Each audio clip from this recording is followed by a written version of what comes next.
Robert Langdon is celebrated for his calm, logic, and razor-sharp mind, but beneath that brilliance lies a private terror that has shaped his entire life. Not fear of danger, not fear of death, a deeper fear, the kind that turns a child into a scholar, and a scholar into an unlikely hero. In Inferno, Langdon briefly reflects on it, a childhood trauma that left him trapped and helpless in a well. A moment of darkness so absolute it carved claustrophobia into his bones. It didn't just scare him, it defined him. To understand Langdon, you have to understand the wound he never fully escaped. It didn't just give him claustrophobia. It gave him a lifelong obsession with seeing the truth clearly. Because being trapped without answers became the most terrifying feeling he'd ever known.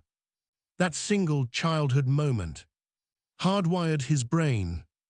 It explains his claustrophobia, his controlled breathing, his distrust of elevators, and his obsession with confirming every fact. The world once trapped him in darkness. Now he refuses to be blindsided again.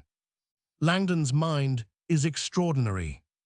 In Angels and Demons, when CERN erupts into panic, scientists shouting, alarms blaring, a murdered physicist left with a branded symbol on his chest, everyone else sees a scene spiraling out of control. Langdon sees something different.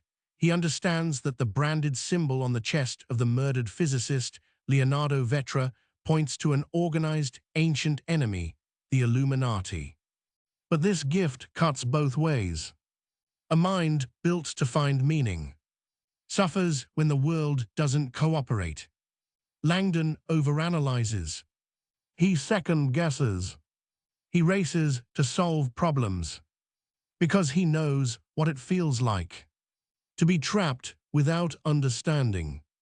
His real fear is misinterpreting the truth, choosing the wrong meaning, misreading a symbol, setting off a chain reaction because he overlooked something small.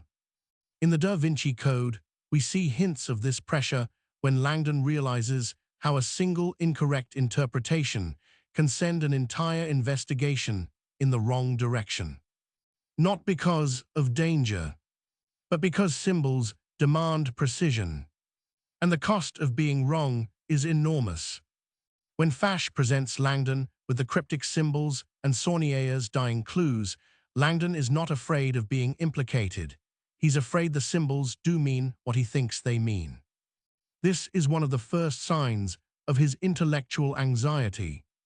If he interprets the message incorrectly, the real killer goes free.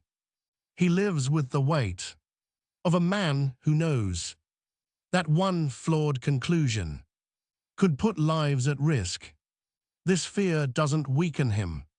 It sharpens him, but it also isolates him.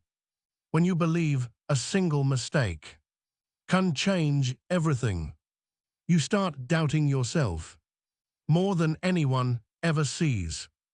After years of watching symbols twisted for agendas, like in The Lost Symbol, where a single misinterpreted clue sends an entire investigation veering toward conspiracy, Langdon learned that truth isn't academic for him. It's sacred. He despises distortion, conspiracy, and sensationalism because he's seen how quickly false meaning can turn into real-world chaos. Langdon looks calm, collected, unshaken. But that composure is learned behavior. He holds himself together because he's terrified of breaking down in a moment when others need him. And it comes at a cost. Relationships fade. Romance slips past him. A normal life becomes impossible. He's surrounded by people, but bonded to almost none. Background story. He isn't cold. He just doesn't know how to let himself need anyone. When the world demands he stay composed. The women in Langdon's life show parts of him he tries to hide. Through Sophie Neveu, Langdon's quiet longing for genuine connection surfaces, as their partnership in the Da Vinci Code shows how deeply he craves trust that goes beyond admiration. Vittoria Vetra, in Angels and Demons, reveals his romantic idealism, his instinct to bond through shared intellect and courage rather than superficial attraction. Catherine Solomon, in The Lost Symbol, reflects his devotion to knowledge itself, their calm collaboration showing how naturally he gravitates towards someone who values truth as purely as he does. And in Origin, Ambra Vidal draws out his compassion as Langdon becomes a steady anchor in a storm of political and spiritual upheaval, exposing the empathy that often hides beneath his scholarly exterior. Through them, we see the man behind the professor, a man who wants closeness, but fears emotional confinement, as much as physical entrapment. In our world, Langdon would be brilliant and overwhelmed. The speed of misinformation, the chaos of headlines, the war on nuance. It would exhaust him. He would excel in research. He would thrive as a scholar. But emotionally, the pressure to always be right would only grow heavier. He would not be a celebrity. He would be a defender, a guardian of accuracy. In a world that rewards distortion, Langdon endures because he's not the strongest, or the bravest, or the fastest.